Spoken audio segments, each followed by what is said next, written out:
কিয়ামতের ময়দান বড় ভয়ঙ্কর অবস্থা হয়ে যাবে। সেই কিয়ামতের ময়দান বাবা তার সন্তানের পরিচয় দিবে না, মা তার সন্তানের পরিচয় দিতে চাইবে না। ইয়াউমা ইয়াফিরুল মারউ মিন আখি ওয়া উম্মিহি ওয়া আবি ওয়া সাহিবাতিহি ওয়া বানি। কিয়ামতের ময়দান বড় ভয়ঙ্কর একটা অবস্থা হয়ে যাবে। দুনিয়ার মধ্যে আপন আপন দেখো, ভাই ভাইয়ের প্রতি কি পরিমাণ মোহাব্বত, একে অপরের প্রতি কি পরিমাণ মোহাব্বত। হাসরের ময়দান বড় ভয়ঙ্কর অবস্থা হয়ে যাবে। ওই হাসরের ময়দানে কেউ কারো পরিচয় দিতে চাইবে না, সবাই খালি নাফসি নাফসি বলে কাঁদবে।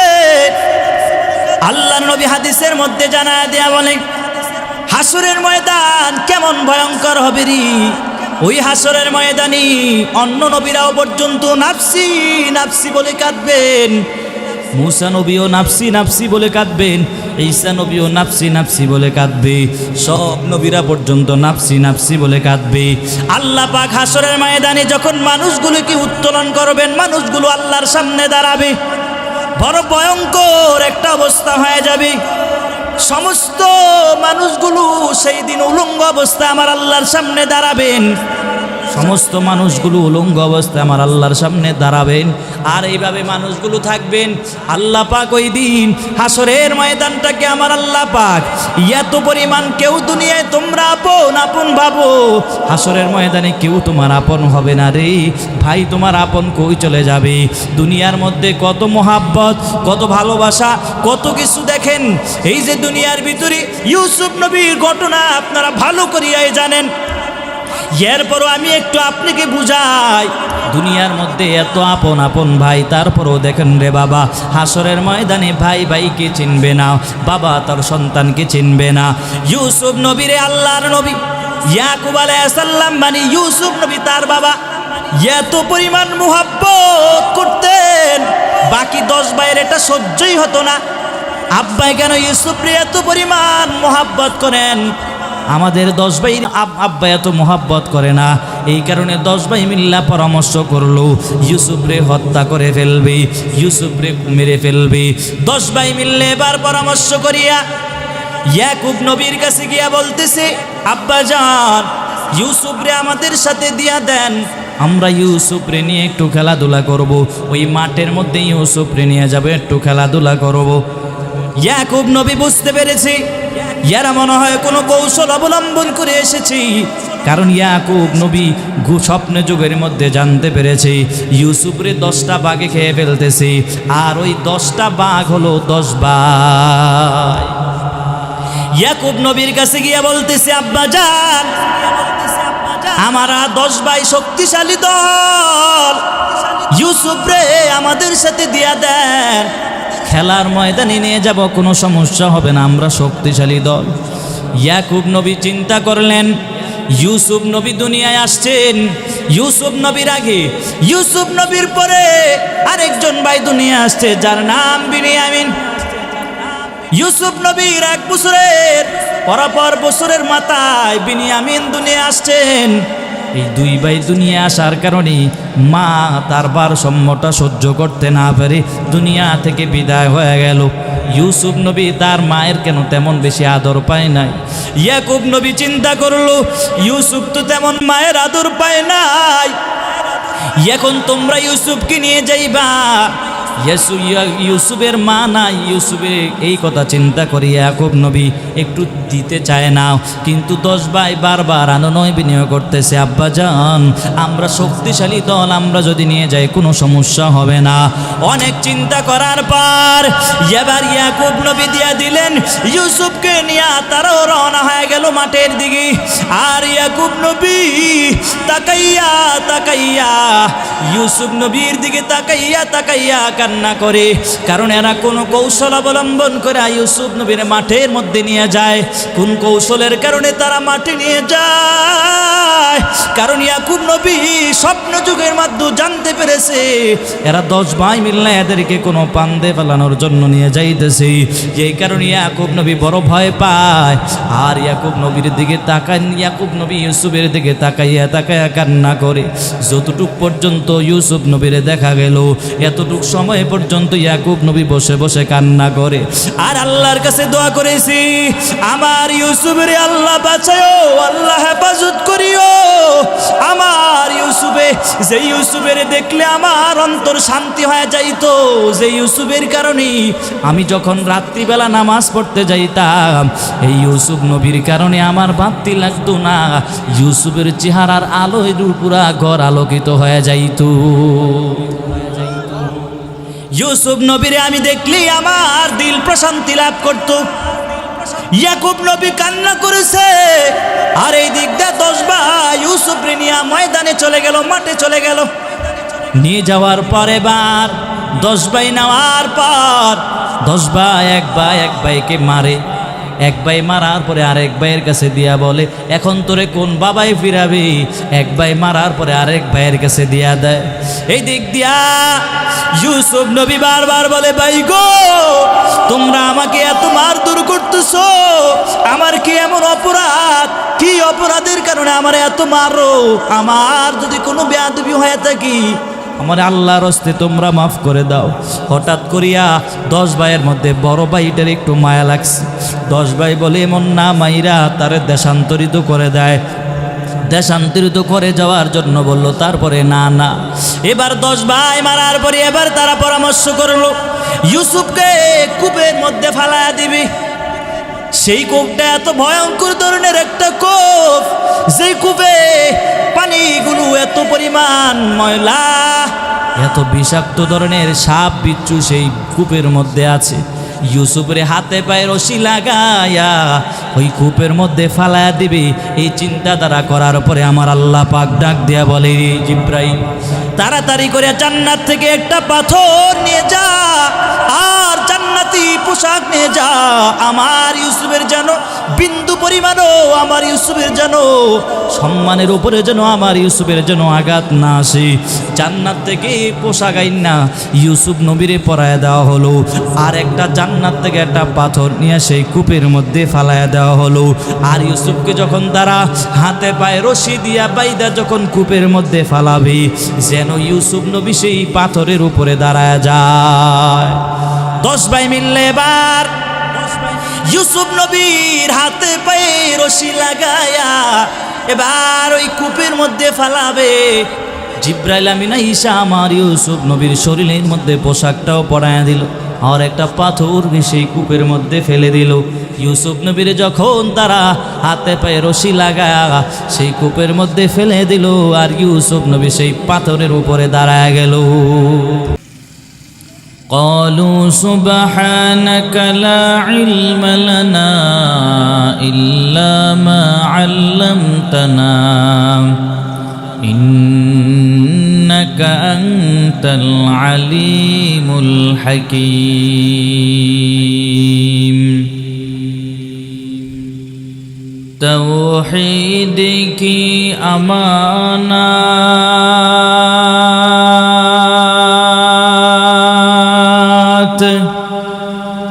سینوں میں ہے ہمارے آسان ہی مٹانا نام و نشان ہمارا আলহামদুলিল্লাহ। উত্তর সোহাগীপাড়া ও ছোট নলসিয়াপাড়া মার্কাজুল কোরআন কৌমি মাদ্রাসা যুব সমাজ ও প্রবাসীদের উদ্যোগে ৭তম তাফসিরুল কোরআন মাহফিলের আজকের এই মাহফিলের সম্মানিত সভাপতি, আজকের এই মাহফিলের আমন্ত্রিত ওলামায়ে কেরাম হিসেবে আলোচনা পেশ করবেন প্রধান বক্তা মাওলানা মুফতি ফয়জুল্লাহ সাহেব। আরও ওয়াজ করেছেন আজকের এই মাহফিলে বিভিন্ন ওলামায়ে কেরাম। আজকের এই মাহফিলে আল্লাহ রব্বুল আলামিন যাদেরকে কবুল করেছেন তারাই একমাত্র আসতে পেরেছে। কথা বলবেন, আমি আপনাদের সামনে যতটুকু টাইম কথা বলবো অন্ততপক্ষে আমার সাথে হ্যাঁ বা না একটা বলতে পারবেন তো? চুপ করে বসে থাকলে হবে না, আমার সাথে হ্যাঁ বা না একটা বলতে পারবেন তো ইনশাল্লাহ?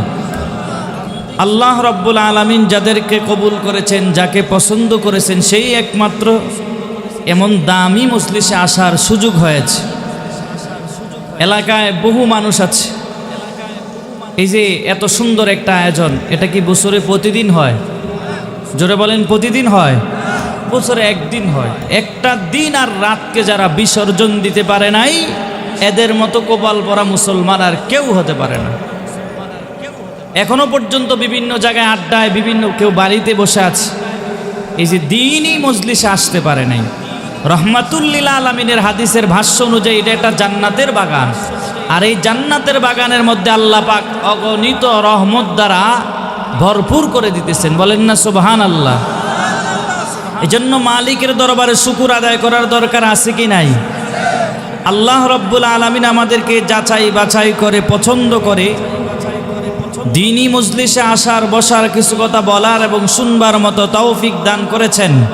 এজন্য একটা জবানকেও বন্ধ না রেখে সকলে এক আওয়াজে কালিমাতুশ শুকর আদায় করি। সকলে বলি আলহামদুলিল্লাহ। এই যে আলহামদুলিল্লাহ বললেন, লস হয়েছে? গোটা পৃথিবীতে আল্লাহ যত মানুষ বানিয়েছেন, সব মানুষ যদি একত্রিত বসে যদি একটা ভাব নেয়, আমরা আল্লাহর শুকর আদায় করব না, প্রশংসাও করব না, তাহলে কি আল্লাহর লস আছে নাকি? কিন্তু বান্দার লস আছে। আল্লাহ বলছে, বান্দা যদি শুকর আদায় না করে, আল্লাহ বান্দা থেকে নিয়ামতগুলো চিনায় নিয়ে যাবে। আর যদি বান্দা আল্লাহর নিয়ামত পাওয়ার পরে শুকর আদায় করে, আল্লাহ পাক তার নিয়ামত বাড়ায়া দিবেন। আর যারা আল্লাহর নিয়ামতের সাথে গাদ্দারি করে, বৃদ্ধাঙ্গুলি দেখায়, এদের পরিণাম ফলাফল কি হবে আল্লাহ সেটাও কোরআনুল কারিমে বলছেন কিনা, ইন্না আযাবি লাশাদীদ। এজন্য সব সময় মালিক যে হালতে লাগে, যে সময় যে অবস্থায় থাকবো, সব সময় আল্লাহর শুকর আদায় এবং আল্লাহর প্রশংসা করতে পারবো না ইনশাআল্লাহ। শুকর আদায় করলে লস হয় না তো, লাভ হয়। বহু এরকম দৃষ্টান্ত পাওয়া যায়, মানুষ শুকর আদায় না করার কারণে আল্লাহ পাক এক সময় তার থেকে নিয়ামতগুলো চিনে নেওয়া যায়। এক সময় সে ভালো ধনী ছিল, টাকা পয়সা অনেক ছিল, আল্লাহর নিয়ামতের শুকর আর কদর না করার কারণে আল্লাহ পাক তার থেকে নিয়ামতগুলো সব চিনে নিয়ে গেছে। এজন্য সব সময় মালিকের দরবারে শুকর আদায় করার চেষ্টা করা, আল্লাহর প্রশংসা করা। আরে ভাই, আল্লাহর প্রশংসাও করে আপনি শেষ করতে পারবেন না। পারবেন? আল্লাহর নিয়ামত এত পরিমাণ দিয়েছে, আজ পর্যন্ত কোনো মানুষ গণনাও করতে পারে নাই। ভিন্ন এক আয়াতে আল্লাহ বলছেন না, ওয়া ইন তাউদ্দু নি'মাতাল্লাহি লা তুহসুহা, গণনাও করে শেষ করা যাবে না। ভিন্ন এক আয়াতে আল্লাহ বলেন যে আল্লাহর প্রশংসাও করে শেষ করতে যে পারবা না। আল্লাহ কোরআনের এক জায়গায় বলে, কুল লাউ কানাল বাহরু মিদাদাল লিকালিমাতি রাব্বি লানাফিদাল বাহরু ক্বাবলা আন তানফাদা কালিমাতু রাব্বি ওয়ালাউ জি'না বিমিসলিহি মাদাদা। কি বলছেন আল্লাহ তাআলা? আল্লাহ বলে, নবী হে জানায়া দেন, পৃথিবীর মধ্যে যত গাছ আছে, কি আছে? যত গাছ আছে, এই যে নদী আছে, সাগরে নদীতে যত পানি আছে, সবগুলো পানি যদি একত্রিত করে যদি কালি বানানো হয়, আর যত গাছ আছে সবগুলো গাছ যদি কেটে কলম বানানো হয়, আর এই কালি দ্বারা যদি আল্লাহর প্রশংসা লেখা শুরু করে, কালি শেষ হয়ে যাবে, তারপরও আমার আল্লাহর প্রশংসা লেখা শেষ হবে না। চিল্লায় পড়েন না সুবহানাল্লাহ। এজন্য আল্লাহ পাকের নিয়ামতের শুকর আদায় করা এবং আল্লাহর প্রশংসা করা। আল্লাহ পাক প্রশংসা করলে আল্লাহ পাক বাড়ায়া দিবে। মুসা নবী তো তার চাচাতো ভাই কারুনকে বারবার বুঝাইছে আল্লাহর রাস্তায় যাকাত দেওয়ার জন্য, বুঝাই নাই? মুসা নবী বলছেন, কারুনকে বলছি আল্লাহর রাস্তায় যাকাত দাও। কারুন কি জবাব দিয়ে বলছি? ক্বালা ইন্নামা উতিতুহু আলা ইলম, আমার নিজের জ্ঞান খাটাইয়া আমি বড় লোক হয়েছি, কেন আমি আল্লাহর রাস্তায় যাকাত দিব? অহংকারী দেখাচ্ছে।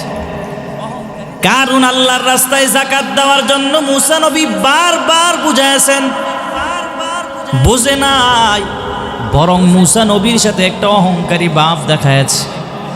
আমি নিজের জ্ঞান খাটায় খাটায় বড় লোক হয়েছি, কেন আল্লাহর রাস্তায় দান করব? মুসা নবী তার জন্য একটা বদদুয়া করে ফেললেন। বদদুয়া করার কারণে আল্লাহ পাক কোরআনও জানায় দিয়েছেন, ফাখাসাফনা বিহি ওয়া বিদারিহিল আরদ। কিয়ামত পর্যন্ত কারণ তার ধনভাণ্ডার নিয়ে প্রতিদিন এক বিগত করে নিচের দিকে যেতেই থাকবে, যেতেই থাকবে, যেতেই থাকবে। এখনো যদি আপনি মিশরের জমিনে যান, সেখানে গিয়ে এখনো পর্যন্ত আপনি দেখতে পাবেন আল্লাহর মূসা নবীজি বলছি এই ধ্বংস, ফাখাসাফনা বিহি ওয়া বিদারিহিল আরদ, কিয়ামত পর্যন্ত সে তার ধনভাণ্ডার নিয়ে প্রতিদিন এক বিগত করে নিচের দিকে যেতেই থাকবে। কেন? একমাত্র অহংকারী করার কারণে। তাকে বুঝানো হয়েছে আল্লাহর রাস্তায় যাকাত দাও। শুধু কি তাই? মূসা নবী আল্লাহর সাথে কথা বলার জন্য যাবেন, রাস্তায় একজনের সাথে সাক্ষাৎ হয়ে গেছে। এমন একজন ব্যক্তির সাথে সাক্ষাৎ হয়েছে যেই ব্যক্তির হাত নাই, পাও নাই। ওই ব্যক্তির সাথে সাক্ষাৎ হওয়া মাত্রই আল্লাহর বান্দা বলতেছে, মূসা নবী আপনি কই যান? বলে আল্লাহর সাথে কথা বলার জন্য যাইতেছি। যেহেতু আপনি আল্লাহর সাথে কথা বলার জন্য যান, আল্লাহকে একটু জিজ্ঞাসা করবেন, আল্লাহ আমাকে কেন বানায়াছেন? আমার হাত নাই, পাও নাই, শুধুমাত্র একটা গোস্তুর টুকরা। আল্লাহ পাক কেন আমাকে বানায়াছেন? আল্লাহকে একটু জিজ্ঞাসা করবেন মূসা নবী বলছে ঠিক আছে। এই কথা বলার পরে মূসা নবী সামনে চলে গেলেন। সামনে যাওয়ার পরে আরেকজন ব্যক্তির সাথে সাক্ষাৎ হয়েছে। এমন একজন ব্যক্তির সাথে সাক্ষাৎ হয়েছি যেই ব্যক্তির ধন সম্পদ কিছুই নাই, এত পরিমাণ অভাব। মূসা নবীকে বলছে আপনি কোথায় যান? বলে আমি আল্লাহর সাথে কথা বলার জন্য যাইতেছি। নবী গো, আপনি যেহেতু আল্লাহর সাথে কথা বলার জন্য যান, আল্লাহকে একটু জিজ্ঞাসা করবেন কি করলে আমার ধন সম্পদ বেড়ে যাবে। এই কথা বলার পরে মূসা নবী বলছে ঠিক আছে। মূসা নবী এই কথা বলার পরে সামন দিকে গেলেন। আরেকজন ব্যক্তির সাথে সাক্ষাৎ হয়ে গেল।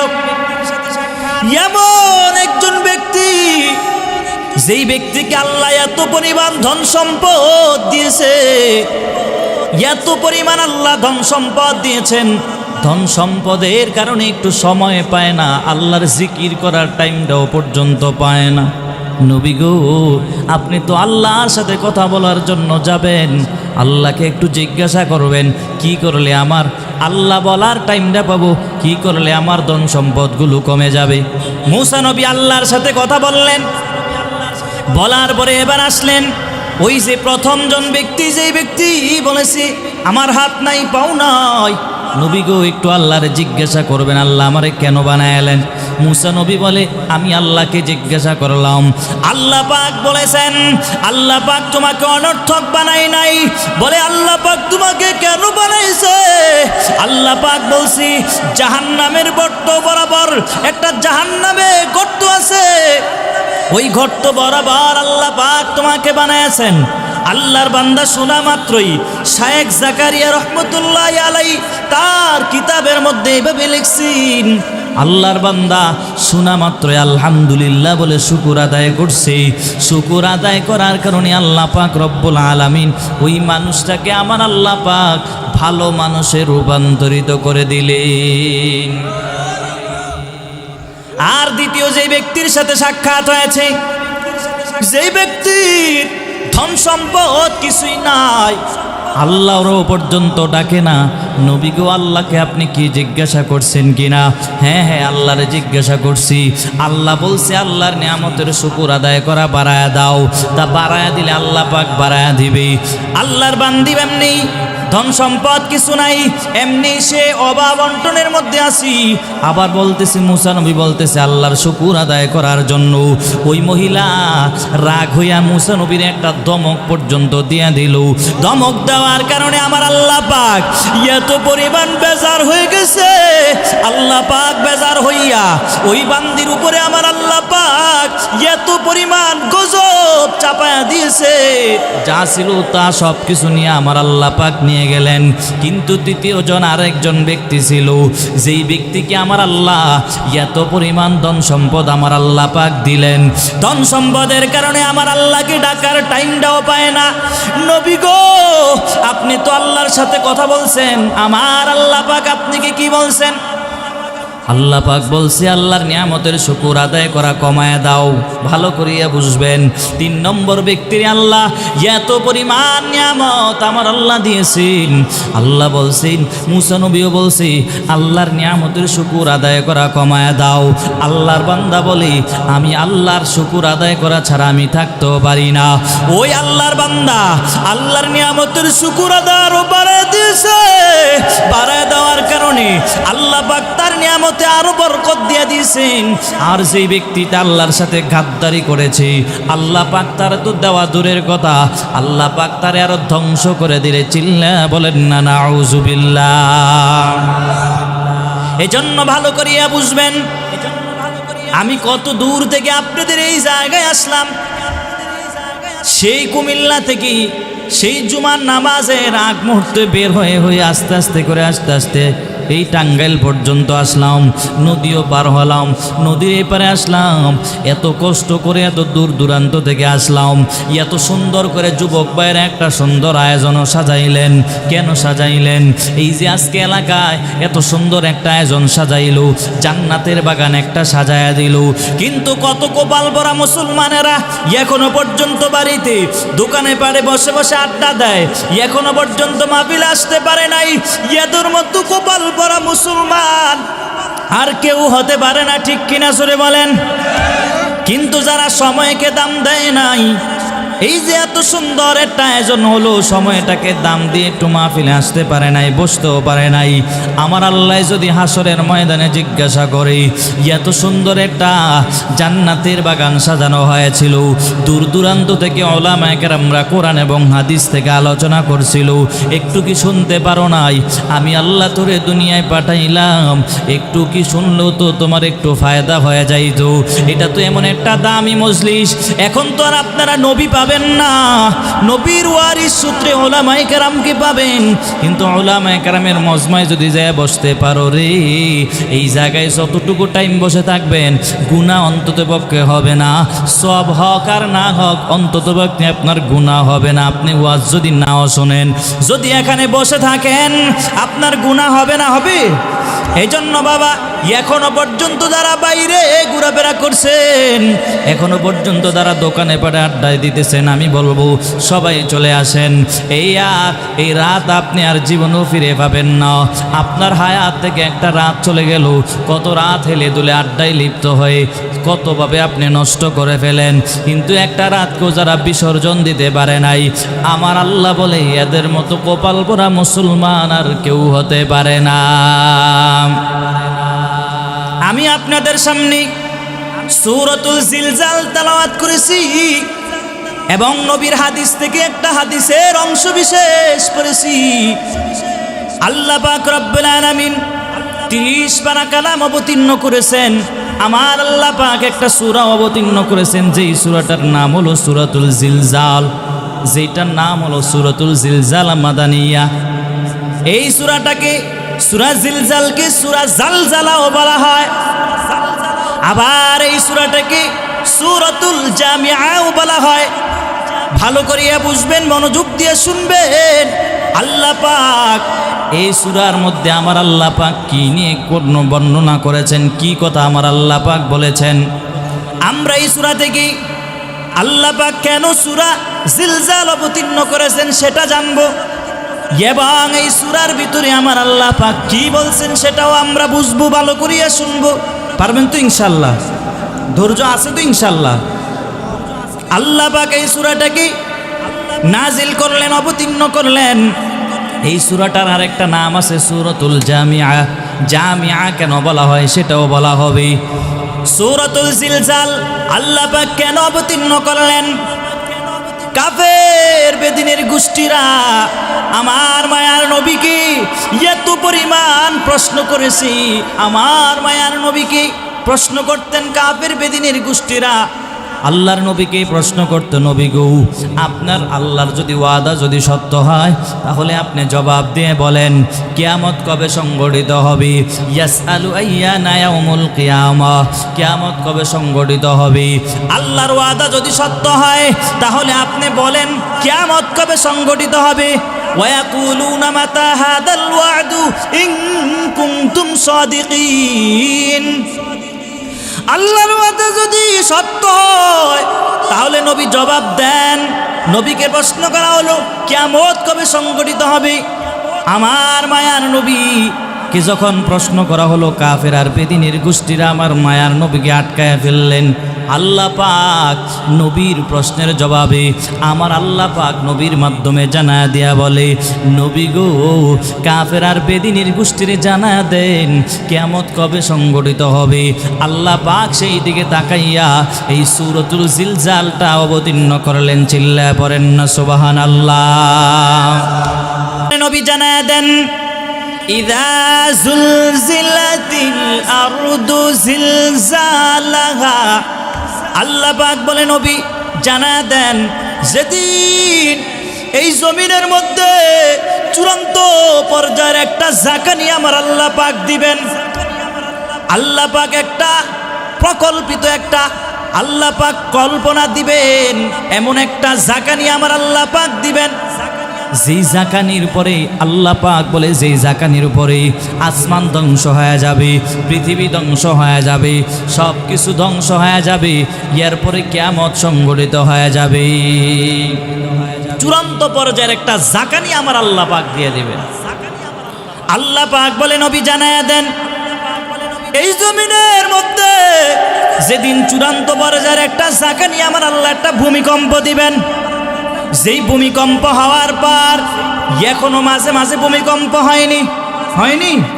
যেই ভূমিকম্প হওয়ার পরই আসমান থাকে, জমিনও থাকে, সব কিছু আবার থাকে। কিন্তু আল্লাহ পাক সূরা জিলজালের মধ্যে যেই ভূমিকম্পের কথা আমার আল্লাহ পাক বলছেন, এমন একটা ভূমিকম্প দিবেন যেই ভূমিকম্পর উপরে আসমানও থাকবে না, জমিনও থাকবে না, পাহাড়ও থাকবে না, মানুষ সব কিছু ধ্বংস হয়ে যাবে। এরপরে কিয়ামত সংঘটিত হয়ে যাবে। ঠিক কিনা জোরে বলেন। আল্লাহর নবী ভিন্ন এক হাদিসে বলেন, লা তাকুমুস সাআতু ইল্লা আলা শিরারিল খালক। কিয়ামত সংঘটিত হবে না, তবে শুইনা নাও, নিকৃষ্ট মানুষের উপরে কিয়ামত সংঘটিত হয়ে যাবে।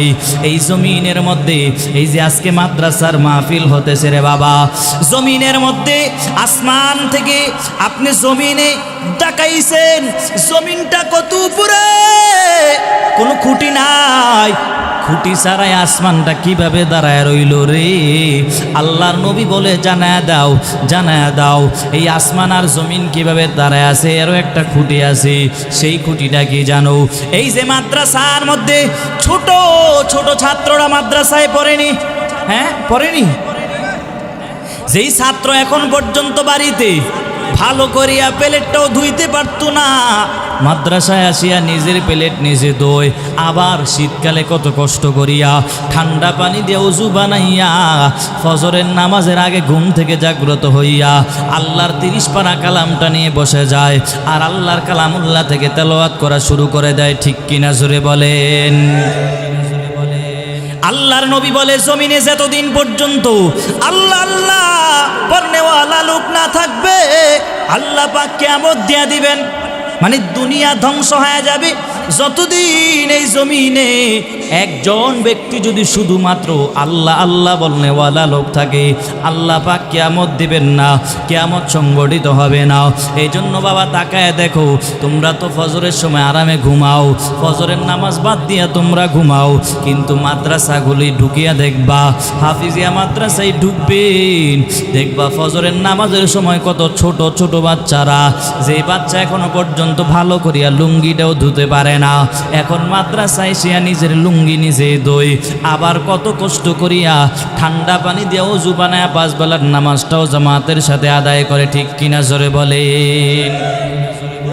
এর বরকতে আল্লাহ পাক আসমান আর জমিনটা এখনো পর্যন্ত টেকায় রাখছেন, কিন্তু আমরা বুঝতে চাই না। আল্লাহ পাক নবীকে বলে, নবী হে জানা দেন, যেই দিন এই পৃথিবীর মধ্যে চূড়ান্ত পর্যায়ে একটা ভূমিকম্প হয়ে যাবে, ওই দিন কিয়ামত সংগঠিত হয়ে যাবে, কিয়ামত সংগঠিত হয়ে যাবে। এরপরে রাতে আমার আল্লাহ পাক জানায় দিয়া বলে, ওয়া আখরাজাতিল আরদু আসকালাহা, আল্লাহ পাক বলে, জমিন তোমার ভিতরে যত ভার আছে ওই সব ভারগুলো বের করে দাও। এই জমিনের ভিতরে যত গুপ্তধন আছে, যত কিছু আছে, আমার আল্লাহ পাক যেদিন কিয়ামত সংগঠিত হয়ে যাবে, এই জমিনকে আমার আল্লাহ পাক বলবে, জমিনের ভিতরে যত ভার আছে সব ভার বের করে দাও। আল্লাহ পাকের অর্ডার পাইয়া জমিনের ভিতরে যত গুপ্তধন থাকবে, যত স্বর্ণ থাকবে, যত অলংকার পাওয়া যাবে, সব কিছু আল্লাহ পাক বের করে দিবে। আল্লাহ পাক জমিনকে অর্ডার করা মাত্র জমিন সব কিছু বের করে দিবেন। যেই গুপ্তধনের জন্য, যেই স্বর্ণ রূপার জন্য স্বামী তার স্ত্রীর কথা মতো না শোনার কারণে কত ঝগড়াঝাটি হয়ে যায় রে বাবা, যে অলংকারের জন্য কত মারামারি, কত হানাহানি, যেই জায়গা সম্পত্তির জন্য কতজনের সাথে খারাপ আচরণ করে, কি করে না। ওয়াখরাজাতিল আরদু আসকালাহা, আল্লাহ পাক জমিনকে বলবে, হে জমিনের ভিতরে যত ভার আছে সবগুলো বের করে দাও। মুফাসসিরিনে কেরামরা বলে, ছোট বাচ্চা, এই যে দুধ পান করার পরে ছোট বাচ্চা যখন বমি করে দেয়, ওটকায়া দেয়, দেয়নি? আল্লাহর মুফাসসিরিনে কেরামরা বলে যে একটা ছোট বাচ্চা যেভাবে ওটকায়া দেয় দুধ পান করার পরে যখন বমি করে দেয়, আসমান আর জমিনকে আল্লাহ পাক যখন অর্ডার করবে, জমিনের ভিতরে যত গুপ্তধন আছে সবগুলো বের করে দেবে। বলেন না ঠিক কিনা? ওয়া আখরাজাতিল আরদু আসকালাহা ওয়া ক্বালাল ইনসানু মা লাহা, ওই দিন মানুষগুলো বলবে, জমিনের কি হলো রে? ওয়া ক্বালাল ইনসানু মা লাহা, জমিনের কি হলো? জমিন সব কিছু বের করে দিল।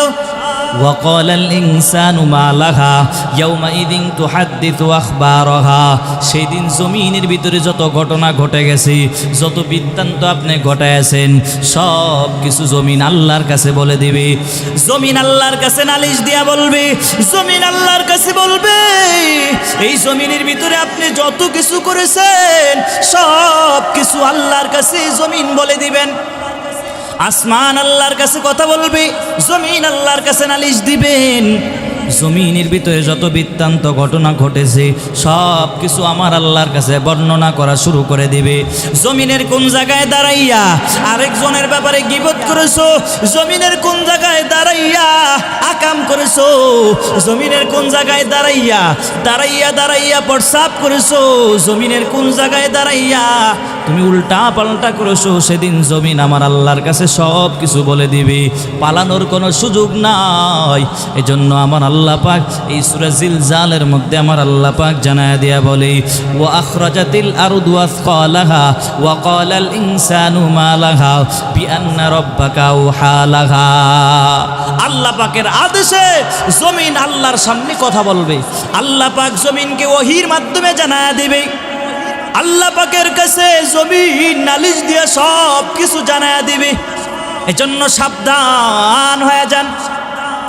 জমিনের ভিতরে আপনি চতুর্পাশে একটা দেওয়াল বানাইলেন, দেওয়াল বানাইয়া এবার ভিতরে ঢুকিয়া যদি আপনি উল্টা পাল্টা খারাপ কাজ করেন আর ভিতরে ঢুকান, আমার আল্লাহ মনে হয় আমার দেখে না। না না, এটা ভুল ধারণা। আল্লাহ পাক বলেন, অন্ধকারের যখন পিপিলিকা যখন নড়াচড়া করে, তার পায়ের নড়াচড়াটাও আমি আল্লাহ পাক দেখতে পাই। জাররা থেকে জাররা পরিমাণ যা কিছু আছে আমার আল্লাহ পাক সব কিছু দেখতে পান। অতএব জমিনের মধ্যে যত ঘটনা ঘটাবেন আমার আল্লাহ দেখেন কি দেখেন না? ইয়াউমাইযিন তুহাদ্দিসু আখবারাহা বিআন্না রাব্বাকা আওহা লাহা। আল্লাহর আদেশে জমিন আমার আল্লাহর কাছে বিচার দিয়া দিবেন। এরপরে আমার আল্লাহ পাক জানায় দেয়া বলে, বিআন্না রাব্বাকা আওহা লাহা ইয়াউমাইযিন ইয়াসদুরুন নাসু আশতাতাল লিউরাউ আমালাহুম। সেদিন মানুষগুলো দলে দলে ভাগ হয়ে যাবে। এখনো আপনারা দুনিয়ার মধ্যে তাকায় দেখেন কত মানুষ কত পার্টি করে কি করে না। কেউ আওয়ামী লীগ করে, কেউ বিএনপি করে, কেউ জাতীয় পার্টি করে, কেউ আবার হেফাজত করে, কেউ আবার অন্য কিছু করে কি করে না। কিন্তু হাসরের ময়দানে মানুষগুলো নিজের নেক আমলের জন্য মানুষগুলো দলে দলে ভাগ হয়ে যাবে। আর আল্লাহর কাছে কেন তারা ভাগ হয়ে যাবে? লিউরাউ আমালাহুম, তাদের আমলনামাগুলো দেখার জন্য তারা দলে দলে ভাগ হয়ে যাবে। يومئذ يصدر الناس أشتاتا ليروا أعمالهم فمن يعمل مثقال ذرة خيرا يره। আল্লাহ পাক জানায় দিয়া বলে, জাররা থেকে জাররা পরিমাণ যদি নেক আমল করো আমার আল্লাহ পাক সেটাও দেখায় দিবেন। দুনিয়ার ভিতরে আপনি সামান্য পরিমাণ মাত্র নেক আমল করেছেন, জাররা পরিমাণ মাত্র নেক আমল করেছেন, আমার আল্লাহ পাক সেটাও আমার আল্লাহ দেখায় দিবেন। ومن يعمل مثقال ذرة خيرا يره ومن يعمل مثقال ذرة شرا يره। জাররা থেকে জাররা পরিমাণ যদি আপনি গুনাহ করেন আমার আল্লাহ পাক সেটাও আপনার আমলনামায় আল্লাহ পাক দেখায় দিবেন। পালানোর কোনো সুযোগ নাই। যদি ভালো আমল একটু করেন আমার আল্লাহ সেটাও দেখায় দিবেন, যদি খারাপ আমল একটু করেন আমার আল্লাহ সেটাও দেখায় দিবেন। এজন্য সাবধান হয়ে যান। আমি আপনাদের সামনে যেই সূরাটা পড়েছি এই সূরাটাকে সূরাতুল জিলজাল বলা হয়, আবার সূরাটাকে জিলজালটাকে জালজালাও বলা হয়। প্রকম্পের সূরা, জালজালা ভূমিকম্পের সূরা, আবার এই সূরাটাকে সূরাতুল জামিআও বলা হয়। সূরাতুল জামিআ কেন বলা হয়? আবু দাউদ শরীফের 1399 নম্বর হাদিসে আমার মায়ার নবী জানায় দেয়, আমার মায়ার নবী জানাচ্ছেন, আব্দুল্লাহ ইবনে আমর বর্ণনা করেছেন, আল্লাহর নবীর কাছে একজন ব্যক্তি এসেছেন।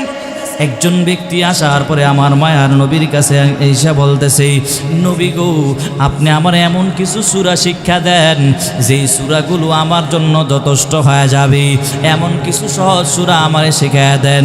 আল্লাহর নবী জানায় দেয়া বলে, আপনি তাহলে কোরআনুল কারীমের মধ্যে যেই সূরাগুলো আছে আলিফ লাম র, এমন 3টা সূরা আপনি মুখস্থ করে নেন। ওই আল্লাহর বান্দারে বলা মাত্রই ওই আল্লাহর বান্দা জবাব দিয়ে বলে, নবী গো আমার বয়স বেড়ে গেছে এবং আমার কলবটা ভারী হয়ে গেছে, জিহ্বাটা শক্ত হয়ে গেছে, বুড়া মানুষ হয়ে গেছি, এখন আমার এই বড় সূরাটি কঠিন, সব বড় বড় সূরাগুলো আমি মুখস্থ করতে পারবো না। এই কথা বলার পরে আমার মায়ার নবী বলে, যেহেতু তোমার বয়স বেড়ে গেল, এই যেহেতু পারবা না, আমার মায়ার নবী বলে তাহলে কোরআনুল কারীমের মধ্যে যেই যেই জায়গার মধ্যে আছে হামিম এমন 3টা সূরা তুমি মুখস্থ করে নাও। এই কথা বলার পরে আল্লাহর বান্দা পুনরায় আগের মতোই জবাব দিয়ে বলছি, নবী গো আমার বয়স বেশি হয়ে গেছি, আমার কলবটা শক্ত হয়ে গেছি, জিহ্বাটাও ভারী হয়ে গেছি। এই কথা বলার পরে আমার মায়ার নবী বলছি, যেহেতু এই 3টা সূরাও পারবা না, তাহলে শোনো শোনো কোরআনুল কারীমের মধ্যে যেই যেই জায়গার মধ্যে আছে, যেই সূরাগুলোর মধ্যে তাসবিহ আমার রবের প্রশংসা বর্ণনা করা হয়েছে, ইউসাব্বিহু লিল্লাহি মা ফিস সামাওয়াতি ওয়াল আরদ ইউসাব্বিহু সাব্বাহা লিল্লাহ। কোরআনুল কারীমের মধ্যে আমার আল্লাহ যেই জায়গার ভিতরে আল্লাহ পাকের তাসবিহ বর্ণনা করা হয়েছে, আল্লাহর প্রশংসা বর্ণনা করা হয়েছে, এমন 3টা সূরা তুমি মুখস্থ করে নাও।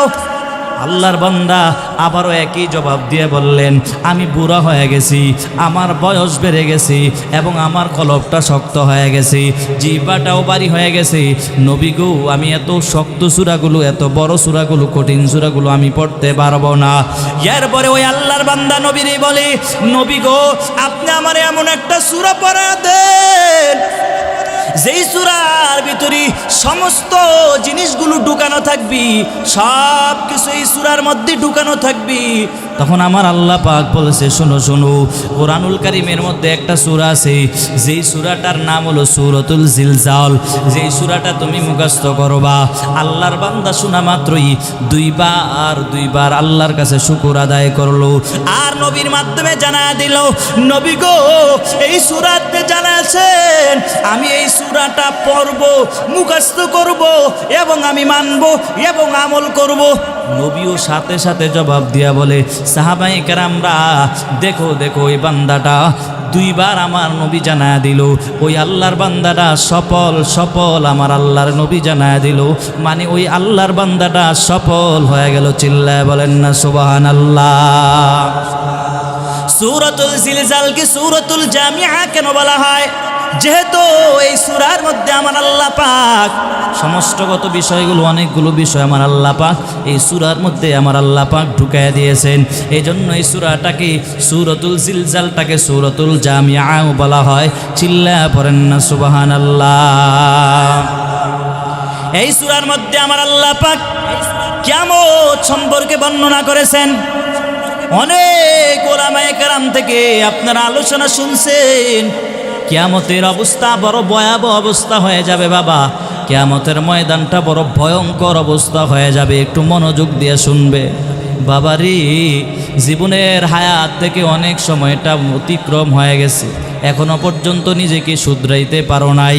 নিজের বয়সটা 40-50 বছর হয়ে গেছে, কারো আবার 55-60 হয়ে গেছে, এরপর এখনো পর্যন্ত নিজেকে শুধরাইতে পারো নাই। কিয়ামতের ময়দান বড় ভয়ঙ্কর অবস্থা হয়ে যাবে। সেই কিয়ামতের ময়দান বাবা তার সন্তানের পরিচয় দিবে না, মা তার সন্তানের পরিচয় দিতে চাইবে না। ইয়াউমা ইয়াফিরুল মারউ মিন আখিহি ওয়া উম্মিহি ওয়া আবিহি ওয়া সাহিবাতিহি ওয়া বানি। কিয়ামতের ময়দান বড় ভয়ঙ্কর একটা অবস্থা হয়ে যাবে। দুনিয়ার মধ্যে আপন আপন দেখো, ভাই ভাইয়ের প্রতি কি পরিমাণ মোহাব্বত, একে অপরের প্রতি কি পরিমাণ মোহাব্বত। হাসরের ময়দান বড় ভয়ঙ্কর অবস্থা হয়ে যাবে। ওই হাসরের ময়দানে কেউ কারো পরিচয় দিতে চাইবে না, সবাই খালি নাফসি নাফসি বলে কাঁদবে। আল্লাহর নবী হাদিসের মধ্যে জানায়া দেয়া বলে, হাসরের ময়দান কেমন ভয়ঙ্কর হবে রে। ওই হাসরের ময়দানে অন্য নবীরাও পর্যন্ত নাফসি নাফসি বলে কাঁদবেন। মুসা নবীও নাফসি নাফসি বলে কাঁদবেন, ঈসা নবীও নাফসি নাফসি বলে কাঁদবে, সব নবীরা পর্যন্ত নাফসি নাফসি বলে কাঁদবে। আল্লাহ পাক হাসরের ময়দানে যখন মানুষগুলোকে উত্তোলন করবেন, মানুষগুলো আল্লাহর সামনে দাঁড়াবে, বড় ভয়ঙ্কর একটা অবস্থা হয়ে যাবে। সমস্ত মানুষগুলো সেই দিন উলঙ্গ অবস্থায় আমার আল্লাহর সামনে দাঁড়াবেন। সমস্ত মানুষগুলো উলঙ্গ অবস্থায় আমার আল্লাহর সামনে দাঁড়াবেন। আর এইভাবে মানুষগুলো থাকবেন। আল্লাহ পাক ওই দিন হাসরের ময়দানটাকে আমার আল্লাহ পাক এত পরিমাণ, কেউ দুনিয়ায় তোমরা আপন আপন ভাবো, হাসরের ময়দানে কেউ তোমার আপন হবে না রে ভাই। তোমার আপন কই চলে যাবে। দুনিয়ার মধ্যে কত মোহাব্বত, কত ভালোবাসা, কত কিছু দেখেন। এই যে দুনিয়ার ভিতরে ইউসুফ নবীর ঘটনা আপনারা ভালো করিয়াই জানেন। এরপরও আমি একটু আপনাকে বুঝাই, দুনিয়ার মধ্যে এত আপন আপন ভাই, তারপরও দেখেন রে বাবা, হাসরের ময়দানে ভাই ভাইকে চিনবে না, বাবা তার সন্তানকে চিনবে না। ইউসুফ নবীরে আল্লাহর নবী ইয়াকুব আলাইহিস সালাম মানে ইউসুফ নবী তার বাবা এত পরিমাণ মুহাব্বত করতেন, বাকি 10 ভাইয়ের এটা সহ্যই হতো না। আব্বাই কেন ইউসুফরে এত পরিমাণ মুহাব্বত করেন? আমাদের 10 ভাইরে আল্লাহ আব্বা এত মোহাব্বত করে না, এই কারণে 10 ভাই মিল্লা পরামর্শ করলো ইউসুফরে হত্যা করে ফেলবে, ইউসুফরে মেরে ফেলবে। 10 ভাই মিললে এবার পরামর্শ করিয়া ইয়াকুব নবীর কাছে গিয়া বলতেছে, আব্বা জান ইউসুফরে আমাদের সাথে দিয়া দেন, আমরা ইউসুফরে নিয়ে একটু খেলাধুলা করব, ওই মাঠের মধ্যে ইউসুফরে নিয়ে যাবে, একটু খেলাধুলা করব। ইয়াকুব নবী বুঝতে পেরেছে এরা মনে হয় কোনো কৌশল অবলম্বন করে এসেছি, কারণ ইয়াকুব নবী স্বপ্নে যুগের মধ্যে জানতে পেরেছে ইউসুফরে 10টা বাঘে খেয়ে ফেলতেছে, আর ওই 10টা বাঘ হলো 10 ভাই। ইয়াকুব নবীর কাছে গিয়া বলতেছে, আব্বা জান আমারা 10 ভাই শক্তিশালী দল, ইউসুফরে আমাদের সাথে দিয়া দেন, খেলার ময়দানে নিয়ে যাব, কোনো সমস্যা হবে না, আমরা শক্তিশালী দল। ইয়াকুব নবী চিন্তা করলেন, ইউসুফ নবী দুনিয়ায় আসছেন, ইউসুফ নবীর আগে, ইউসুফ নবীর পরে আরেকজন ভাই দুনিয়া আসছে যার নাম বিনিয়ামিন।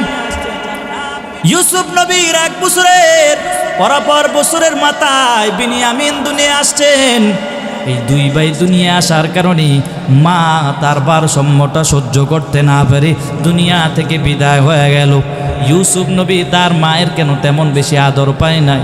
ইয়াকুব নবী চিন্তা করলো ইউসুফ তো তেমন মায়ের আদর পায় নাই, এখন তোমরা ইউসুফকে নিয়ে যাইবা।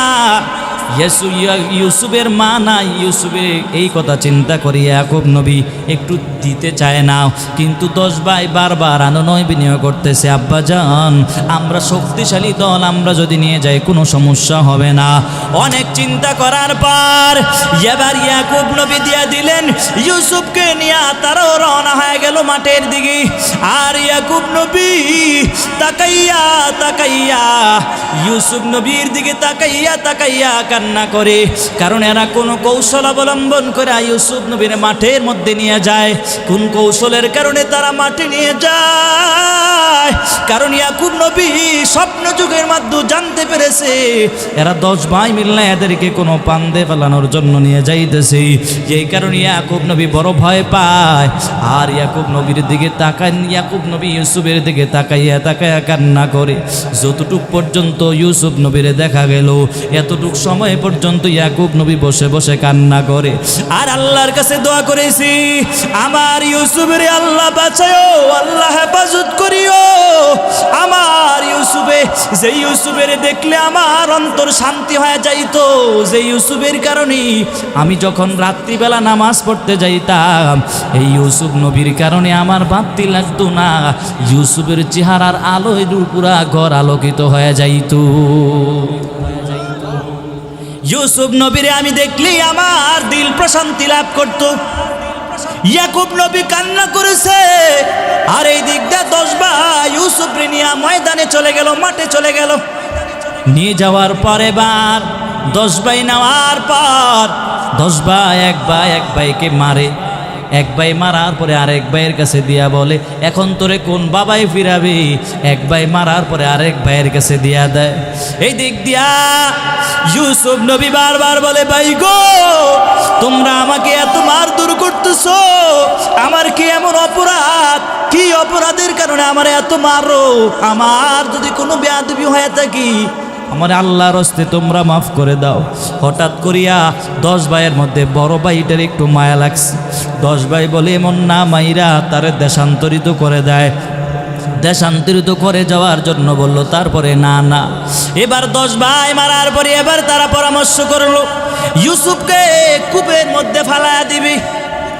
সেই কূপটা এত ভয়ঙ্কর ধরনের একটা কূপ, যেই কূপে পানিগুলো এত পরিমাণ ময়লা, এত বিষাক্ত ধরনের সাপ বিচ্ছু সেই কূপের মধ্যে আছে। ইউসুফের হাতে পায়ে রশি লাগায়া ওই কূপের মধ্যে ফালায়া দিবি, এই চিন্তাধারা করার পরে আমার আল্লাহ পাক ডাক দেয়া বলে জিব্রাইল তাড়াতাড়ি করে জান্নাত থেকে একটা পাথর নিয়ে যা আর জান্নাতি পোশাক নিয়ে যা। আমার ইউসুফের যেন বিন্দু পরিমাণও আমার ইউসুফের যেন সম্মানের উপরে যেন আমার ইউসুফের যেন আঘাত না আসে। জান্নাত থেকে পোশাক আইনা ইউসুফ নবীরে পরায় দেওয়া হলো। আর একটা জান্নাত থেকে একটা পাথর নিয়ে সেই কূপের মধ্যে ফালায়া দেওয়া হলো। আর ইউসুফকে যখন তারা হাতে পায়ে রশি দিয়া বাইদা যখন কূপের মধ্যে ফালাবে, যেন ইউসুফ নবী সেই পাথরের উপরে দাঁড়ায় যায়। 10 ভাই মিললে এবার ইউসুফ নবীর হাতে পায়ে রশি লাগায়া এবার ওই কূপের মধ্যে ফালাবে। জিব্রাইল আমিন ঈসা আমার ইউসুফ নবীর শরীরের মধ্যে পোশাকটাও পরায়া দিল আর একটা পাথর সেই কূপের মধ্যে ফেলে দিল। ইউসুফ নবীর যখন তারা হাতে পায়ে রশি লাগায়া সেই কূপের মধ্যে ফেলে দিল, আর ইউসুফ নবী সেই পাথরের উপরে দাঁড়ায় গেল। এত অন্ধকার কূপ, যে কূপের মধ্যে আলো নাই, শুধু অন্ধকার। ইউসুফ নবীর চেহারার আলো দ্বারা পুরা কূপটাই আলোকিত হয়ে গেল। কি ব্যাপার? এই দিক দিয়ে তারা তাকে কূপে ফালাইয়া তার যেই পোশাক আদি ছিল সেগুলো খুলিয়া এগুলার মধ্যে রক্ত মাইখা ইয়াকুব নবীর কাছে নিয়ে বলে, আব্বা জান, ইউসুফ রে বাগে খেয়ে ফেলছি। ইয়াকুব নবী তো বুঝতে পেরেছে তোমরা কোনো কৌশল অবলম্বন করে আমার কাছে আসছো, এখন তোমরা আমার বুঝ দিতেছো ইউসুফ রে বাগে খেয়ে ফেলছি। এই দিক দিয়ে ইয়াকুব নবী ইউসুফ নবীর জন্য এত পরিমাণ কান্না করতেছে, কান্না করতে করতে ইয়াকুব নবীর চোখটা পর্যন্ত অন্ধ হয়ে গেছে। এত পরিমাণ ইউসুফের জন্য কান্না করেছি। এবার কান্না করার পর এই দিক দিয়ে 10 ভাইয়ের মধ্যে বড় ভাইয়ের একটু মায়া লাগছে। বড় ভাই মাঝে মাঝে আইসা কূপের মধ্যে আইসে একটু দেখে যায় ইউসুফের কি হালত। একদিন হঠাৎ করিয়া সেই ব্যবসায়িক লোকেরা সেই কূপের মধ্যে পানি উঠানোর জন্য যারা আসলো, আসার পরে সেই কূপের মধ্যে বালতিটা যখন পালানোর পরে সাথে সাথে পানির সাথে সেই বালতির সাথে ইউসুফ নবী উপরে উঠে গেল। ইউসুফ নবী এবার উপরে উঠার পর ওই 10 ভাইয়ের বড় ভাইটা দেখে ফেলছি। ভাই মনে করছি ইউসুফকে তারা নিয়ে যাবে। বড় ভাই এবার দৌড়ায় 10 ভাইয়ের কাছে গিয়া বলল। 10 ভাইয়ের কাছে বলার পর 10 ভাইয়ের আবার দৌড়ায় আসলো। আসার পরে বলতেছি, এরে বিক্রি করে দাও। এরে বিক্রি করে দিল। 10 ভাই মিললে এরে বিক্রি করে দিল। বিক্রি করার পরে বলতেছি, এরে আপনারা নিয়ে যাবেন, ভালো করিয়া রশি দিয়া বাঁধবেন। এর পালানোর অভ্যাস আছে, পালায়া যাইতে পারে, ভালো করিয়া তোমরা রশি দিয়া বাইদা তারে নিয়ে যাবে। ব্যবসায়ীর লোকেরা ইউসুফ নবীর কিনে এবার নিয়ে রওনা হয়ে যাবে। গোড়ার মধ্যে উঠিয়া এবার তাকে টাট করে মজবুত করে বেঁধিয়া এবার ইউসুফরে নিয়ে রওনা। যাইতে যাইতে প্রতিমধ্যে রাস্তায় হঠাৎ করিয়া তার মায়ের কবরটা সামনে পড়ে গেল। ইউসুফ নবীর মায়ের কবরটা সামনে পড়া মাত্রই ইউসুফ নবী সেই গোড়া থেকে লাফ দিয়ে পড়ে নিচে পড়ে এবার মায়ের কবরের সামনে দাঁড়ায়া দাঁড়ায় কান্না করতেছে আর আল্লাহর কাছে দোয়া করতেছে, ও মা, আপনি আমার দুনিয়া আসার পরে আপনার তেমন আদর পাই নাই। আজকে 10 ভাই আমি কেমন তাদের সাথে কোনো বেয়াদবিমূলক আচরণ করে ফেললাম কিনা জানি না। 10 ভাইও আমারে থাকতে দেয় নাই। আজকে আমি অন্য জায়গায় চলে যাইতেছি রে মা। এমন করে করে মার কবর জিয়ারত করার পরে এবার ব্যবসায়ীর লোকেরা তারে নিয়ে মিশরের জমিনের মধ্যে নিয়ে গেল। সেখানে নেওয়া যাওয়ার পরে সেখানে বাজারের মধ্যে ইউসুফ নবীর তারাও বিক্রি করে দিল। বিক্রি করে দেওয়ার পর ঘটনা অনেক লম্বা, আমার আল্লাহ কোরআনুল কারীমের মধ্যে বর্ণনা করেছেন। ইউসুফ নবীর যখন সেই বাজারে গিয়ে বিক্রি করে দেওয়া হলো, এবার ইউসুফ নবী এবার চলে গেল আর জুলাইখার ঘরের মধ্যে চলে গেল। জুলাইখার ঘরের মধ্যে যাওয়ার পরে এবার ইউসুফ নবীর ফাঁদে ফালাইয়া জেলখানার মধ্যে পর্যন্ত ঢুকায়া দিল। সর্বশেষ আমার আল্লাহ পাক ইউসুফ নবীর মিশরের প্রধানমন্ত্রী বানায়া দিলে। বলেন না সুবহানাল্লাহ। পরিশেষে ইউসুফ নবী এবার পুরা মিশরের প্রধানমন্ত্রী হয়ে গেল। এবার প্রধানমন্ত্রী হওয়ার পর পুরা মিশরের মধ্যে এত পরিমাণ অভাব দেখা দিল, খাবার নাই, হাহাকার। এবার ইয়াকুব নবী বলতেছি, শুনছি মিশরের প্রধানমন্ত্রী নাকি মানুষকে রেশন দেয়, তুমি কি তোমরা 10 ভাই মিল্লা প্রধানমন্ত্রী থেকে কিছু রেশন নিয়ে আসো, টাকা নিয়ে যাও। 10 ভাই মিল্লা এবার রওনা হয়ে গেল, ইউসুফ নবীর কাছে রওনা হয়ে গেল। 10 ভাই যখন দরওয়াজা দিয়া ঢুকতেছি, এরা তো জানে না ইউসুফ যে প্রধানমন্ত্রী, এরাও জানে না। 10 ভাই ঢুকা মাত্রই এবার ঢুকিয়া যখন ঢুকা মাত্রই ইউসুফ নবীর চিৎ দেখা মাত্রই 10 ভাইকে চিনে ফেলছে। কিন্তু 10 ভাই চিনে নাই, এই যে আমাদের ইউসুফ প্রধানমন্ত্রী, তারা চিনতে পারে নাই।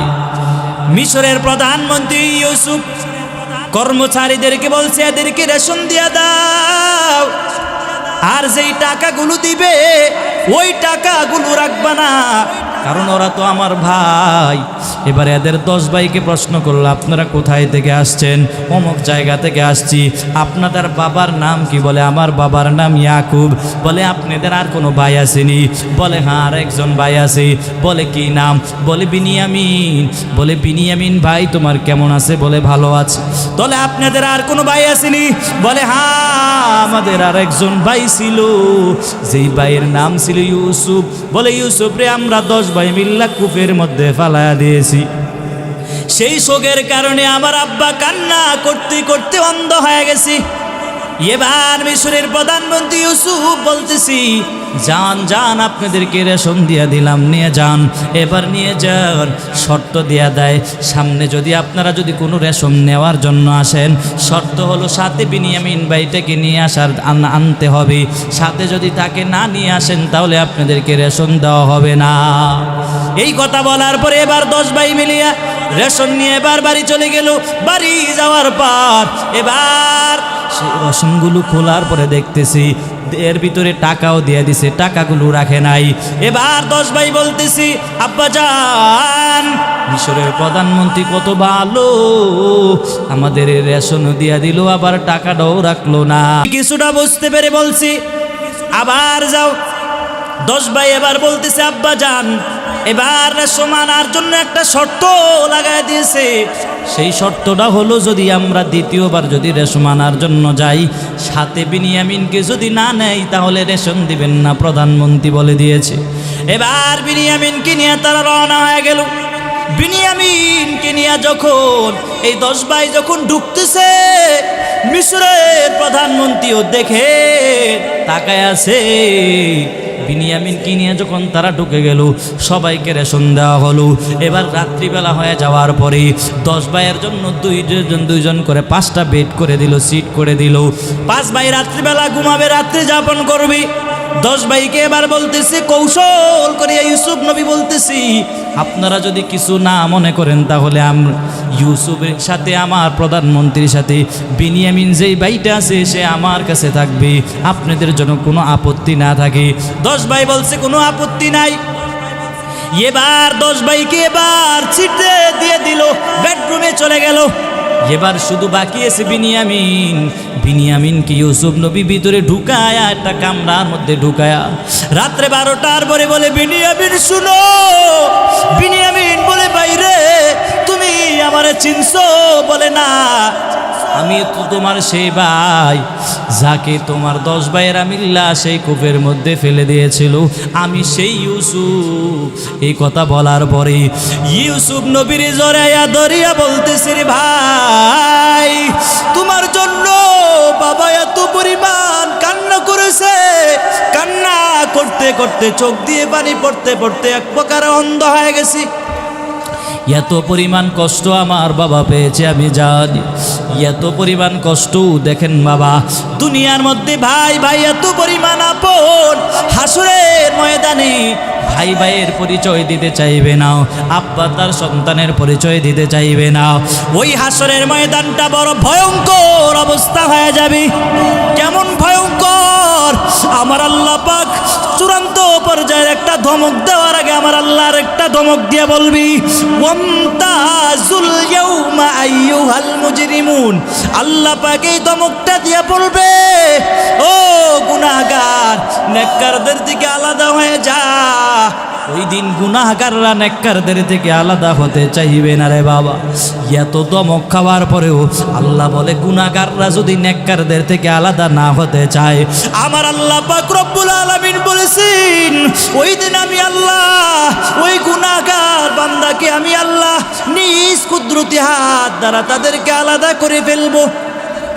কেমন করে আলাদা করবে? আমার আল্লাহ পাক বলে, দান থেকে সিটা যেভাবে আলাদা করা হয় এইভাবে মানুষগুলো আমার আল্লাহ পাক আলাদা করে ফেলবি।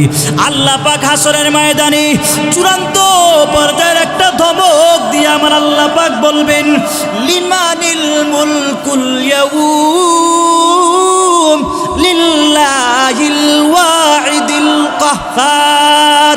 আল্লাহ পাক এই কহারিয়াতের আওয়াজটা দেওয়া মাত্রই হাসরের ময়দানটা থরথর করে কাঁপতে থাকবে। নবীরা পর্যন্ত বেহুশ অবস্থায় পড়ে যাবে। মুসা নবী নাফসি নাফসি বলে কাঁদবে, ঈসা নবীও নাফসি নাফসি বলে কাঁদবে, সমস্ত নবীরাও পর্যন্ত নাফসি নাফসি বলে কাঁদবে। কিন্তু আপনার আমার নবী রহমাতুল্লিল আলামিন সিজদায় পড়ে কাঁদবেন আর আল্লাহর কাছে বলবে, আল্লাহ জাহান্নামকে ফিরাও, জাহান্নামকে ফিরাও। আমার মায়ার নবী বারবার আল্লাহর কাছে সুপারিশ করে বলবে, আল্লাহ গো, আমার একটা উম্মত যেন জাহান্নামের আগুনের মধ্যে না যায়। এই দিক দিয়ে জাহান্নাম বলবে, আল্লাহ আমার পেটে বড় ক্ষুধা, যারা নামাজ পড়ে নাই, যারা গুনাহগার বেনামাজিগুলো আমার পেটের মধ্যে দিয়া দেন। আল্লাহ বলবে, জাহান্নাম একটু থাম, কিন্তু জাহান্নাম থামতে চায় না রে বাবা। আল্লাহ বলবে, থাম। 70,000 ফেরেশতারাও 70,000 শিকল দিয়া টেনে ধরে রাখতে পারবে না। জাহান্নামীর উপরে এত দ্রুত জাহান্নাম আসতে চাইবে। আল্লাহ বলবে, একটু থাম, বিচার কার্যটা শেষ করে নেই। এরপরও জাহান্নাম থামতে চায় না। এই দিক দিয়ে আমার মায়ার নবী বারবার আল্লাহর কাছে সুপারিশ করবে। আল্লাহ পাক নবীকে সান্ত্বনার বাণী শোনায়া দিয়া বলবে, ওয়ালা সাউফা ইউতিকা রাব্বুকা ফাতারদা। নবী গো, আপনার দুনিয়ার জিন্দেগিতে আপনার আপন লোকেরা কি পরিমাণ কষ্ট দিয়েছে, আপনারে কি পরিমাণ কাদাইছে, নবী গো আজকে আপনার এত পরিমাণ দিব, আপনি সন্তুষ্ট হয়ে যাবেন। চিল্লায়া বলেন না সুবহানাল্লাহ। আমার মায়ার নবী বারবার আল্লাহর কাছে সুপারিশ করবে। আমার মায়ার নবী সেজদায় পড়ে কাঁদবেন আর বলবে, আল্লাহ জাহান্নামকে ফিরাও, জাহান্নামকে ফিরাও। আমার একটা উম্মত যেন জাহান্নামের আগুনের মধ্যে না যায়। আল্লাহ এক পর্যায়ে গিয়া নবীর সুপারিশটা কবুল করে ফেলবে। নবীর সুপারিশটা কবুল করার পর আমার আল্লাহ পাক বলবে, ফেরেশতারা রে, কিছু পানি আছে, ওই পানিগুলো জাহান্নামের উপরে ছিটা দাও। জাহান্নামের উপরে ছিটানো মাত্রই জাহান্নাম স্তব্ধ হয়ে যাবে, জাহান্নাম পিছনে চলে যাবে। তখন ফেরেশতারা বলবে, আল্লাহ গো, এমন কি পানি দিলেন যেই পানি দেওয়া মাত্র জাহান্নাম স্তব্ধ হয়ে গেছি, অথচ আমরা 70,000 ফেরেশতারা 70,000 শিকল দিয়ে টেনে ধরে জাহান্নামকে টেনে ধরে রাখতে পারি নাই।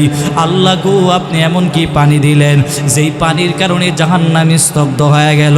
তখন আল্লাহ পাক বলে, ফেরেশতা শুনো, এটা দুনিয়ার কোনো পানি না, এটা জমজমের পানিও না, আবে হায়াতের পানিও না, এটা কোনো সমুদ্রের পানিও না, এটা কোনো হাউজে কাউসারের পানিও না। শোনো শোনো, এটা কিসের পানি শুনো। এই দুনিয়ার ভিতরে আমার কিছু বান্দা আছে, শীতকালে কত কষ্ট করিয়া ঠান্ডা পানি দিয়া ওযু বানাইয়া, এত কষ্ট করিয়া আরামের ঘুমকে হারাম বানায়া ঠান্ডা পানি দিয়া ওযু বানায়া 2-4 রাকাত তাহাজ্জুদ নামাজ পড়ে পড়ে আমি আল্লাহর কাছে কান্না করেছি। আর আমি আল্লাহ পাক সেই চোখের পানিগুলো আমি আল্লাহ জমা করে রাখছি। আর ওই জমাকৃত পানিগুলো আমি আল্লাহ আজকে জাহান্নামের উপরে ছিটা দিলাম। চিল্লা পড়েন না সুবহানাল্লাহ। জাহান্নাম থামতে চায় না, শুধু একমাত্র জাহান্নামের ওষুধ বাবা, যদি চোখের পানি ছেড়ে আমার আল্লাহর কাছে যদি মাপ চাইতে পারো। এখন আমরা তো আল্লাহর কাছেও মাপ চাইতে পারি না, আমাদের ভিতরে আল্লাহর তাকওয়াও নাই, ঠিক কিনা জোরে বলেন। তাকওয়া যদি থাকতো, সব ক্ষেত্রে আল্লাহর তাকওয়া ভিতরে ঢুকানো লাগবে। যদি ভিতরে তাকওয়া না থাকে, যদি ইনসাফ আপনি না করতে পারেন, কথার কথা বাবা, আপনি যদি দ্বিতীয় বিবাহ দেওয়ার জন্য যদি কোনো সিদ্ধান্ত আপনি নেন, দ্বিতীয় বিবাহ করবেন আগে প্রথম স্ত্রীকে আপনি ইনসাফ মতো চালাইতে পারেন কিনা সেটা দেখবেন। আল্লাহ পাক কোরআনে বলছে মাসনা ওয়া সুলাসা ওয়া রুবা, কিন্তু 4টা বিয়ার কথা আমার আল্লাহ কোলে বলেছেন, 4টা বিবাহের কথা আমার আল্লাহ পাক বলেছেন। আল্লাহ কিন্তু বলে নাই দ্বিতীয় বিবাহ করা সুন্নত, আমার আল্লাহ কিন্তু বলে নাই দ্বিতীয় বিবাহ করা ফরজ, আমার আল্লাহ কিন্তু বলে নাই দ্বিতীয় বিবাহ করা নফল। কিন্তু আমার আল্লাহ পাক দ্বিতীয় বিবাহটাকে আমার আল্লাহ পাক জায়েজ করে রাখলেন। এবার এখন যদি আপনি দ্বিতীয় বিবাহ করার জন্য যদি আপনি কোনো সিদ্ধান্ত নিয়ে নেন, 1 নম্বর স্ত্রীর, প্রথম নম্বর স্ত্রীর ঠিক মতো আপনি তাকে চালাইতে পারেন কিনা, ঠিক মতো তার ভরণ পোষণ আপনি দিতে পারেন কিনা, যদি আপনি ইনসাফ করতে পারেন তাহলে দ্বিতীয় বিবাহ করার আপনার অধিকার আছে। যদি প্রথম নম্বর স্ত্রীর যদি আপনি না সামলাইতে পারেন তাহলে দ্বিতীয় বিবাহ করা আপনার জন্য ঠিক হবে না, ঠিক কিনা জোরে বলেন। কিন্তু ব্যাপারটা কেমন হয়ে গেল, আমরা যদি সোশ্যাল মিডিয়ার ভিতরে যদি কোনো কিছু দেখতে পাই, একে অপরের ব্যাপারে সমালোচনা পর্যন্ত লেগে যায়। দেখবেন বাবা, যদি এবার স্ত্রী যদি কোনো নারী যদি ফেসবুকের মধ্যে যদি কেউ আইসা যদি স্ট্যাটাস দেয়া দেয়, কেউ যদি ফেসবুকের মধ্যে লাইভ দেয়া দেয়, মানুষ নারীর প্রতি বড় দুর্বল। মানুষ বলবে নারী মানুষের কি পরিমাণ জানি জুলুম করে ফেলছি। এই নারীরে আল্লাহ অধিকার দেয় নাই। যদি আল্লাহ পাক নারীকে সমান অধিকার দিতেন, এই কারণে আমার আল্লাহ পাক নারীরে সমান অধিকার দেয় নাই। এখন নারী যদি পুরুষের মতো আচরণ করা শুরু করে দেয়, দেখবেন বাবা বর্তমান সোশ্যাল মিডিয়ার মধ্যে দেখা যায় কি এক অবস্থা, যে স্ত্রী সাহেবার এই জামাই বউর মধ্যে বিভিন্ন জিনিস থাকতেই পারে, বেজাল থাকতে পারে, আবার সমাধান আছে না নাই? এই সমাধান যদি এবার সোশ্যাল মিডিয়াতে চলে যায়, ফিতনা হবে নি? এবার আমরা কিছু পাবলিকেরাও এবার শুধু লেখালেখি শুরু করে দিলাম, এই মেয়েটার এত পরিমাণ জুলুম করতে কেমনে পারলো? যদি মেয়ের দোষও থাকে তারপরও তারা মেয়ের পক্ষে নেয়। বাঙালি জাতির স্বভাব এটা, ঠিক কিনা জোরে বলেন? হ্যাঁ, অথচ ঘরের কথা বাহিরে কেন যাবে? এটা তো তোমার বোঝা উচিত ছিল। যদি আমার স্বামী কোনো উল্টা পাল্টা করে, তাহলে নিজে চিন্তা করো, নিজে যদি নিজের স্বামীকে যদি ভালো না করতে পারো, আর তুমি পাবলিক ফাংশনে এসে যদি মানুষের মধ্যে ফিতনা ছড়ায় দাও। যেই নারীরা এক সময় বলতো যে তোমারে ছাড়া আমি দুনিয়ায় থাকবো না, যদি তোমারে কোথাও নিয়ে যায়, তোমারে ফেরত না দিলে আমারে যেন নিয়ে যায়, তারপরও তোমারে যেন ফেরত দেওয়া যায়। পরবর্তী স্ত্রী শিশুজনেরা যারা কেমন এমন হয়ে গেল যে নিজে তার ব্যাপারে কেমন জানি এত মায়ার মহাব্বত দেখাইলো, এখন আবার কেমন জানি একটা নারী আবার একটা পুরুষের সম্মান নষ্ট করে ফেললো, ঠিক কিনা জোরে বলে? এজন্য বাবা, ইনসাফ যদি ভিতরে থাকে তাহলে আপনার দ্বিতীয় বিবাহ করার অধিকার আমার আল্লাহ পাক দিয়েছেন। আল্লাহ বলে নাই তুমি ইনসাফ না দিয়ে তুমি দ্বিতীয় বিবাহ করো, প্রথমটাই ঠিক সুন্দর করে তুমি চালাইতে পারো না, দ্বিতীয়টার জন্য যারা চিন্তা করবো এর জন্য বোকামি ছাড়া আর কিছুই হতে পারে না, ঠিক কিনা? এজন্য বর্তমানে প্রায় জায়গায় বয়ানে গেলে, গত বছরে দেখলাম বিভিন্ন জায়গায় বয়ানে গেলে দেখলাম যে মাহফিল কমিটিরা বলে, হুজুর আপনি একটু পরকীয়া সম্পর্কে একটু আলোচনা করিয়েন। আমাদের এলাকাটা পুরা পরকীয়ায় ভরপুর হয়ে গেছে। এমনও ইতিহাস পাওয়া গেল যে দুই ভাই বিবাহ করলো। প্রথম ভাই যে বিবাহ করলো, বিবাহ করার পর ছোট ভাই এবার তার ভাবির সাথে পরকীয়া করে এমন একটা পর্যায়ে চলে গেল, তার গর্ভে সন্তান পর্যন্ত চলে আসছে। বলেন না নাউজুবিল্লাহ। এত পরিমাণ চূড়ান্ত পর্যায়ে চলে গেছে যে পরকীয়া করতে করতে আমার আল্লাহ পাক কোরআনে আর বিধান দিছেন কিনা যে বিবাহ শাদী করার পরও পরনারীর সাথে তোমার কথা বলা লাগবে। যদি তুমি পরকীয়ায় লিপ্ত হয়, এর ব্যাপারে আমার আল্লাহ পাক কোরআনে শাস্তি দিবেন কিনা, আমার আল্লাহ পাক বলছেন কিনা? এজন্য বিবাহ শাদী করার পরও যদি তোমার অন্তর ঠিক না হয়, এজন্য আমার মায়ার নবী বলছে বিবাহ শাদী করার আগে নিজে চারটা জিনিস দেখে বিবাহ করবা। ওলি মালিহা, ওলি জামালিহা, ওলি হাসাবিহা, ফাসফার বিজাতিদ্দিন। আমার আল্লাহ পাক যে চারটা জিনিসের কথা বলেছে, তুমি সুন্দর দেখে বিবাহ করবা। সব ধন সম্পদ থাকলো আলহামদুলিল্লাহ, কিন্তু আমার মায়ার নবী যে তৃতীয় নম্বর চতুর্থ নম্বরে যেটা বলেছেন, ফাসফার বিজাতিদ্দিন, যদি তোমার সৌন্দর্য না পাও, যদি তোমার বংশগত দিক দিয়েও না পাও, যদি তুমি টাকা পয়সাও না পাও, শুধুমাত্র 4 নম্বরটা পেয়েছো ফাসফার বিজাতিদ্দিন, তাহলে তোমার দিনদারি ওই মেয়েটাকে বিবাহ করা তোমার জন্য জরুরি। আজকে আমরা বিবাহ শাদী দিনদার মেয়ে বিবাহ না করার কারণে আজকে আমাদের সমাজের মধ্যে ফিতনা হচ্ছে, ঠিক কিনা জোরে বলেন? যদি দিনদার কোনো মেয়ে হয়ে থাকে তাহলে ওই প্রকৃতপক্ষে কোনো স্ত্রী সাহেবা, কোনো ম্যাডাম সাহেবা চায় না তার স্বামীর কোনো সম্মানে আঘাত আসুক। যদি সে চায়, যদি সম্মানে কোনো আঘাত চায়, সে প্রকৃতপক্ষে স্ত্রী হতে পারে না, ঠিক কিনা জোরে বলেন?